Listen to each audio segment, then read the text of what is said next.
राम राम मंडळी, स्वागत आहे तुमचं आपल्या नवीन व्हिडिओमध्ये, तसेच आपल्या फायबर सिरीजच्या 15व्या पार्टमध्ये. आपले फायबर पॅनल साईडवर असेंबल झाल्यानंतर मग चालू झाली आपली पुढची प्रोसेस. ग्राइंडरनं आपण पहिले जॉईंट वगैरे पूर्ण मोकळे करून टाकले जिथे जिथे अटकत होते. त्याच्यानंतर मग मॅटच्या आधारानं आपण त्याची पॅचिंग करून पूर्ण मागच्या साईडला आपण ते जॉईंट वगैरे चिपकून टाकले. ते 2 लेअरमध्ये आपल्याला चिपकवायचे होते.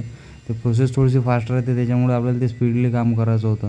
मग त्याच्यानंतर काय पाऊस आला, पाऊसच्या आपलं काम थांबून गेलं त्या दिवशी. मग आपल्याला दुसऱ्या दिवशी आल्यावर मग चालू केलं समोरून पेस्ट करणं. समोरून पेस्ट करून आपण फायबरच्या यानं आपण ते जॉईंट वगैरे भरले आणि ते मॅचिंग वगैरे करून टाकली. मग भाऊ झाले हातार घेऊन तयार. भाऊचा होता वाढदिवस. सँडी भाऊचा बड्डे आहे. हॅपी बड्डे सँडी भाऊ. थँक्यू भाऊ. कमेंट करून मग आपल्या सँडी भाऊला विश करून टाकता रुसतो, कारण हा व्हिडिओ टाकायला थोडासा उशीरच झाला. मग झालं तर आपलं ग्राइंडिंग करून आपण पूर्ण फिगर वगैरे मॅच करून टाकले.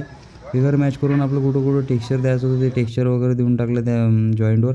त्याच्यानंतर मग आपले पॅनल झाले पूर्ण तयार आता पुढच्या प्रोसेससाठी. आणि पुढची प्रोसेस म्हणजे आपल्या म्युरलचा कलर रिफ्रेश करणे आणि आपल्या म्युरलला बॉर्डर लावणे, हेच प्रोसेस राहिली आहे बस. मग आपले शहनशाह भाऊ निघाले वायर घेऊन. पाहून घ्या. अच्छा ठीक आहे. हां ठीक आहे. मग भेटू पुढच्या व्हिडिओ. तोपर्यंत आपल्या प्रोसेसला एन्जॉय करा, पूर्ण बघा आणि आपल्या पेजला सपोर्ट करा. लाईक करा, शेअर करा. जय महाराष्ट्र.